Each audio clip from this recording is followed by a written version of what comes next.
30 degrés estimés à Cotonou et environ cette journée de 18 février. Plus que 10 jours pour tourner d'eau à ce mois. Mesdames et messieurs, bonjour, les titres. On parle dans ce journal de la traversée des voies par les petits écoliers à la sortie des classes. Dans ce journal, nous vous amenons à la découverte de Kofi Boto, un cinquantenaire qui ne se refuse pas d'aider ses écoliers. Des tricycles taxis pour aider les populations du département du Zou dans leur transport. Les engins à 3 roues sont mis en service par le ministre conseiller au tourisme. Les détails à suivre. Et puis, la rédaction sportive nous amène à la découverte de Davis Dida Fakoundé, gardien de but évoluant en 3e division au Bénin. Il est le portier numéro 1 de l'équipe d'Abisport. Les précisions à suivre.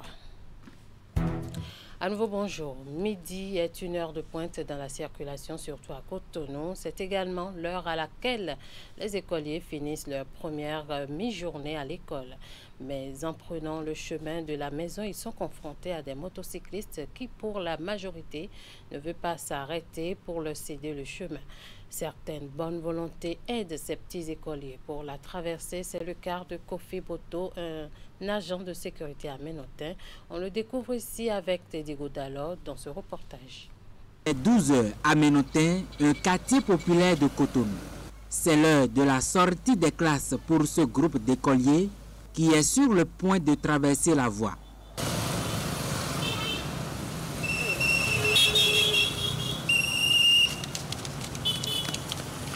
Si l'épreuve est réussie pour eux, c'est grâce à Kofi, la cinquantaine d'âge environ, passionné de ce travail. Agent de sécurité recruté pour la cause, il s'y plaît malgré la réticence des usagers de la route à marquer un arrêt au coup de son sifflet.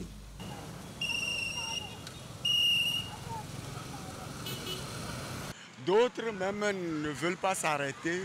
Si tu ne sais pas faire, ils vont te renverser même. Ils nous insultent. Même des fois, à mi-chemin, ils veulent ramasser les enfants aussi. Au-delà de cette difficulté quotidienne, Kofi note l'ignorance de bien d'écoliers qui forcent la traversée non sans risque car certaines manœuvres des fois leur sont fatales.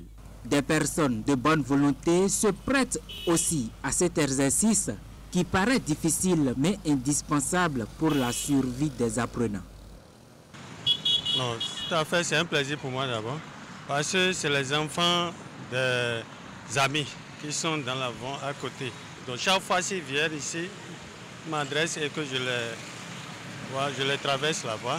C'est notre devoir aussi de faire ça, sinon ce n'est pas bon, parce qu'on nous a fait ça aussi. Et de notre retour aussi, on doit le faire. À défaut de compter sur l'aide des personnes de bonne volonté, des parents eux-mêmes assurent le départ et l'arrivée de leurs enfants à l'école pour parer à tout incident.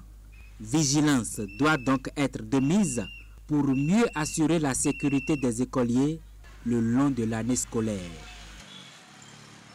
Une nouvelle marque d'automobile sur le marché béninois, Shangan Auto, est officiellement lancée par la société Sokar Bénin, concessionnaire de véhicules haut de gamme. L'événement s'est déroulé à Cotonou, dans le showroom de l'entreprise. Le point de la cérémonie de lancement avec Hugues Vingbe.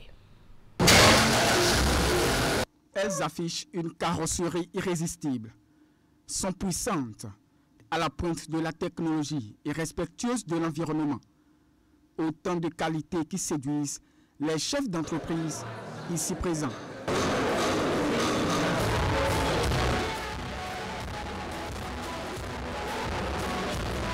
Shangan Auto, c'est la marque de ces nouveaux joyaux de la société Sokar Bénin. Notre partenariat avec Shangan Auto est le fruit d'une vision commune. Offrir aux conducteurs béninois des véhicules qui allient sécurité, confort et performance. Cette marque est différente de la plupart des autres marques qui existent en Asie. Shangan est le premier constructeur automobile de Chine et aujourd'hui les véhicules qu'il propose sont supérieurs en tout point, en termes de design, en termes de qualité, en termes de service. Et je peux vous dire autre chose, c'est que la garantie qu'ils offrent à tous leurs consommateurs est supérieure. Les vedettes de cette gamme de véhicules intelligents sont la CS35, la CS55+, la CS95 et l'UNICA.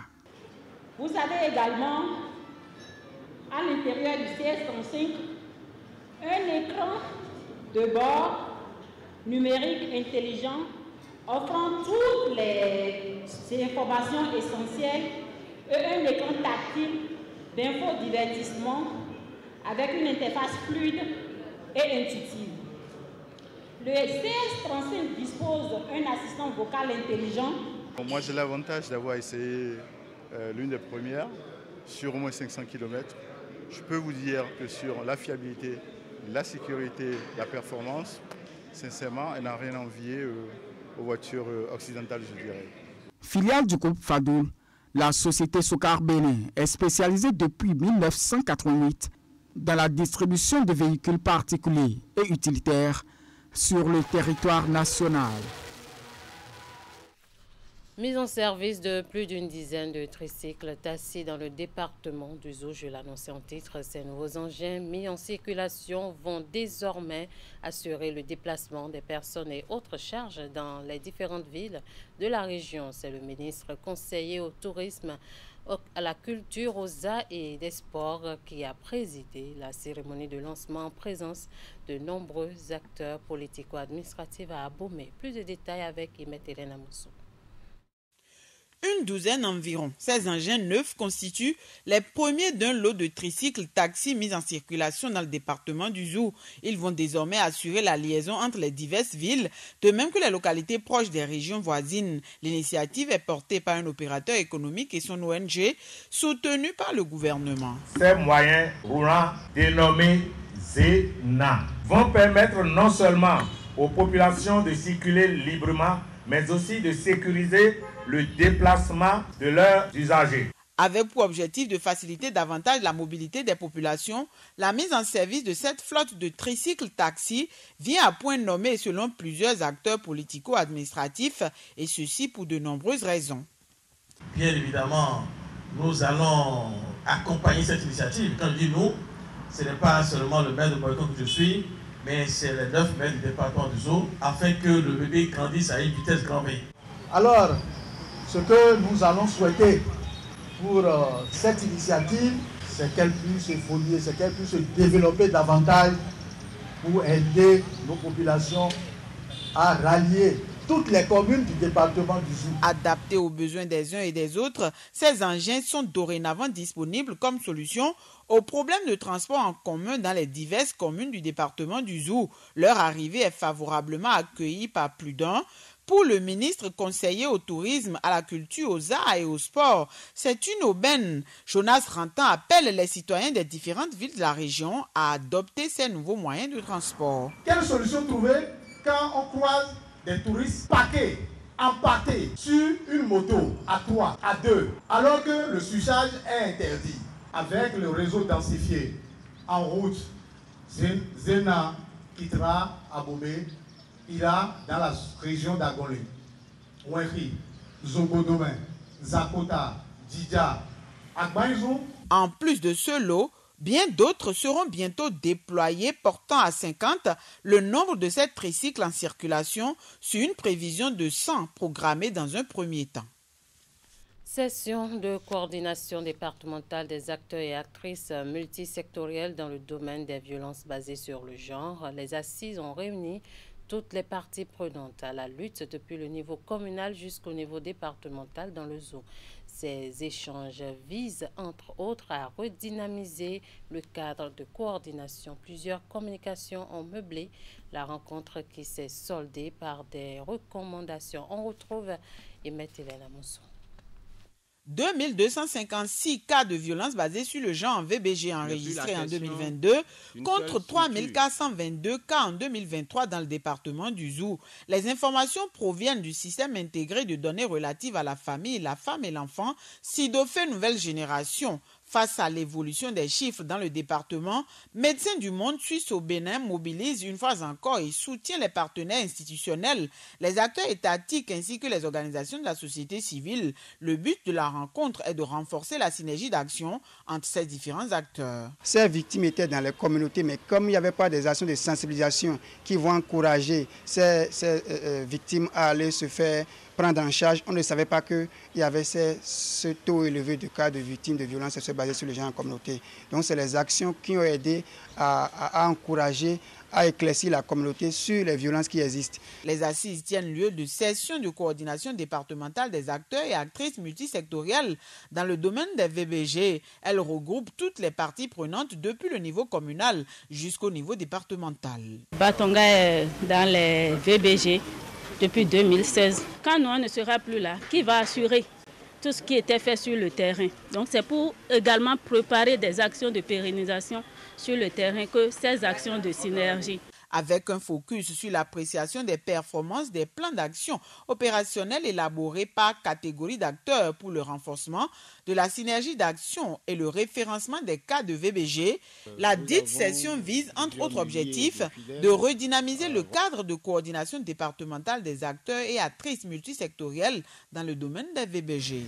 Les entités que vous représentez, les institutions que vous représentez, doivent être elles-mêmes convaincues ou ne pas être. Ce rendez-vous, je l'espère, ne va pas être juste une formalité, mais va être un renouvellement de nos engagements et une renaissance. Plusieurs communications ont été présentées à l'occasion en vue de renforcer les connaissances des acteurs et actrices de lutte contre les VBG et sur la masculinité positive. Des échanges sur les résultats phares des interventions de Médecins du Monde dans la région ont également meublé les assises. La suite de cette édition, de nouvelles innovations apportées dans les prestations offertes aux populations par l'Agence nationale d'identification des personnes ANIP. La structure entend simplifier l'obtention des actes civils aux citoyens. Ces innovations ont été présentées à la presse par le directeur général de l'ANIP en début du week-end écoulé au ministère des Affaires étrangères. Compte rendu, Hugues Ringwe. Pour améliorer la satisfaction. Cette sortie médiatique du directeur général de l'Agence nationale d'identification des personnes, ANIP, vise deux objectifs fondamentaux. Partager avec les professionnels des médias sa vision, sa stratégie de fonctionnement et lancer de nouvelles applications innovantes, à savoir ANIP BJ et la plateforme e-service.anip.bj. Notre objectif, c'est de nous assurer que la problématique de l'identité et des faits d'état civil soit une aventure simple pour tous les citoyens. Les journalistes ont eu droit à des démonstrations de sollicitation des services de l'ANIP. Donc, je renseigne ici l'opérateur, je laisse l'adresse mail et je mets le numéro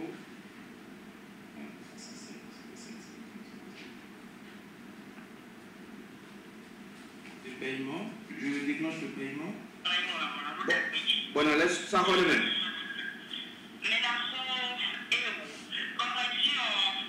Cette démonstration et les exposés du directeur général de l'ANIP ont nourri la curiosité des professionnels des médias. Ils ont posé une série de questions auxquelles les responsables de l'ANIP ont apporté des éléments de réponse. Et si vous avez écrivez au 48 54 0000, ce sera pris en compte. Et je peux vous dire que personnellement même, toutes les 2 semaines, avec l'équipe d'expérience client et de support aux usagers, nous regardons tous les problèmes. La vision de Aristide Adjinakou et son équipe est de faire du Bénin la référence africaine dans l'identité à l'horizon 2028.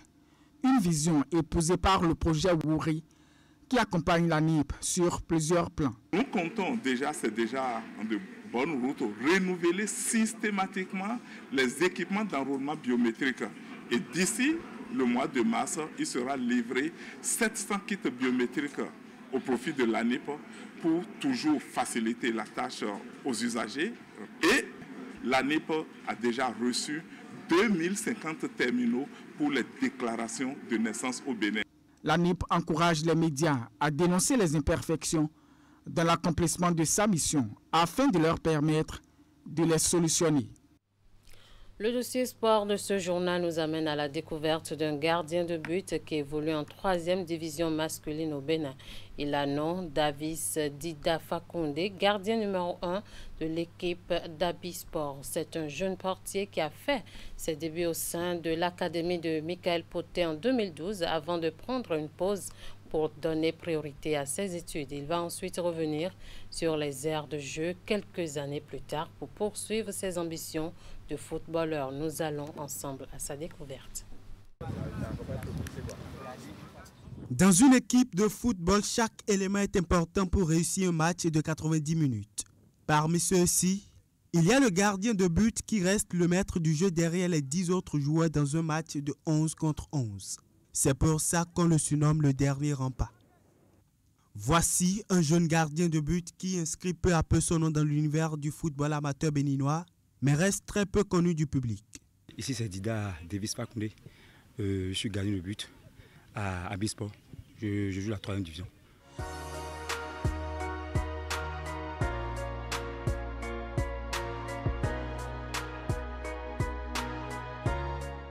Davis Dida est le gardien numéro 1 de l'équipe d'Abisport depuis la saison écoulée. Et il a fait parler de lui sur le terrain de par ses différentes prestations. Un jeune gardien de but qui fait ses premières armes au sein de l'académie Michael Poté durant plusieurs années sous la houlette de l'ancien entraîneur des gardiens de but de la sélection nationale Jonas Bidé. À l'époque, c'est sur les bancs qu'il combine sport et études.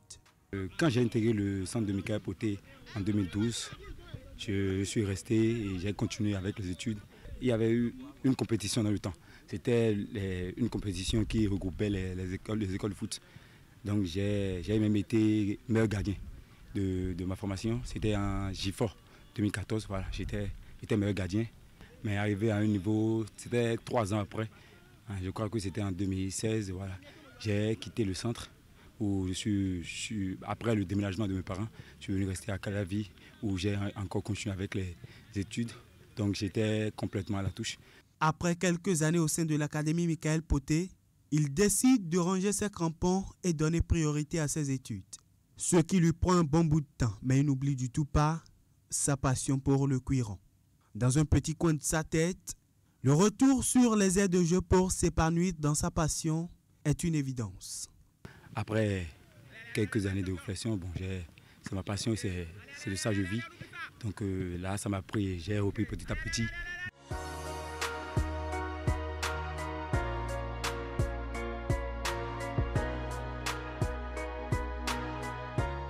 C'est ainsi que Davis Dida renoue avec ses paires de gants et de crampons pour retourner poursuivre ses rêves de footballeur. Et dans cette ambition, il est accompagné par nombre d'acteurs du domaine, dont ses parents et certains entraîneurs de gardiens de but qui lui ont porté coup de main pour rehausser son niveau. Ce qui va lui permettre de se frayer un chemin en ligue amateur. J'ai commencé par la 4e division à Talampu et j'ai été amené par le coach Julia Sessou. Donc j'ai été aussi aidé par le coach Saliou, c'est un coach des gardiens de but à Savet. Donc c'est lui qui s'est chargé de ma préparation ainsi que le coach Bidé où j'ai progressé voilà, petit à petit. À l'évidence, son aventure avec l'équipe de Talent Pur en 4e division va lui permettre de se mettre en confiance pour aller vers d'autres défis encore plus grands. En 2023, il décide d'aller au test de détection organisé par Abisport afin de tenter de s'ouvrir les portes de la Ligue 3. Un test au terme duquel il a réussi à convaincre le staff technique qui le retient parmi les 2 gardiens ayant joué en championnat amateur de Ligue 3 avec l'équipe au cours de la saison 2023-2024. Quand j'ai quitté la 4e division, on était nombreux qui sont arrivés au test à Abisport. Donc je me battais parce que il y avait plusieurs facteurs qui étaient un peu contre moi, mais j'ai travaillé dur pour maintenir ma position. Donc j'ai été retenu parmi les 2 gardiens qui ont joué le championnat l'année dernière. Le premier match, je ne m'attendais pas du tout à jouer, mais j'étais là. Parce qu'il y avait un aîné, lui, là, qui était la 1re division, et il devait jouer en 3e division pour se relancer. Donc j'étais là, le coach Yacinthe m'a mis, et c'est là que j'ai commencé. J'ai joué contre Jam, on a gagné 1-0, j'ai fait de bonnes prestations. Le 2e match, on a continué, on a encore gagné, encore un 2e clean sheet. Le 3e match, encore un clean sheet, on a encore gagné. Donc là, je sentais déjà la pression qui descendait petit à petit, même si le stress y existait, parce que c'était ma première saison en D4 et en D3. Donc c'était un peu compliqué. Une première saison dans l'antichambre de la Ligue professionnelle de football du Bénin qui n'a pas été aisée pour le jeune gardien. Il a dû chercher l'équilibre nécessaire pour apporter son savoir-faire à son équipe au cours de la saison. Avec mes gars, je les mets en confiance, j'essaye d'être leader en leur replaçant, en leur parlant tout ce qu'il faut faire, ce qu'il ne faut pas faire. Et si parfois je commets des erreurs et qu'ils me corrigent, là je prends ça, je prends ça en application et là j'essaie de me corriger avec les corrections du coach. Ainsi, en 13 matchs disputés en championnat, il a gardé sa cage inviolée à 6 reprises pour moins de 10 buts encaissés. Des performances qui lui permettent de maintenir la place de numéro 1 dans la cage d'Abisport pour la 2e saison consécutive. Cette année, je prends beaucoup plus de décisions. Là, j'ose. Et là, j'essaie de prendre la bonne décision en rassurant mes gars, en leur proposant, en leur donnant des solutions. S'il faut jouer à pied, s'il faut relancer en main, s'il faut intervenir, les relances aériennes, tout et tout. Et voilà. Je crois qu'en faisant ça, avec le temps, les nouveaux qui ont intégré le groupe, on finit par me faire confiance. Et depuis le premier match jusqu'à présent, là, je me sens tranquille, je me sens à l'aise. Comparativement à la saison dernière, où il y avait un peu le stress qui me dérangeait, mais cette année-là, je me sens à l'aise. Et voilà, je crois que là, j'ai pris un peu le dessus et je dois continuer par travailler pour me tenir le cap. Au cours de la phase aller de la Ligue 3 saison 2024-2025, le jeune Dida dispute la quasi-totalité des matchs de son équipe. 8 titularisations sur 9 possibles, 3 clean sheets pour 7 buts encaissés. Des performances qu'il compte bien améliorer pour la suite de la saison. Et pour ça, il retourne au travail. Ok. Allez là, allez. Ok, mieux. Le dernier. Allez. Évoluant en 3e division depuis 2 saisons déjà, Davis Dida nourrit de grandes ambitions pour la suite de sa carrière. Mes objectifs, je peux dire que jouer en sélection nationale, être convoqué une fois et voilà, continuer, progresser et jusqu'à atteindre l'équipe A. Aussi, regarder vers l'extérieur, jouer dans un club à l'extérieur, ça fait partie aussi de mes objectifs. Il est bien conscient que pour voyager loin, il faut ménager sa monture et il ne compte pas lésiner sur le travail à abattre pour y arriver. Le chemin est donc tracé et il faudra que la démarche s'ensuit. Ok, le dernier, à monter. Et voilà qui boucle ce trésor bénin. Merci de nous avoir suivis. Merci à toute l'équipe de rédaction, de réalisation et de diffusion. Passez un très bon après-midi en compagnie de nos programmes.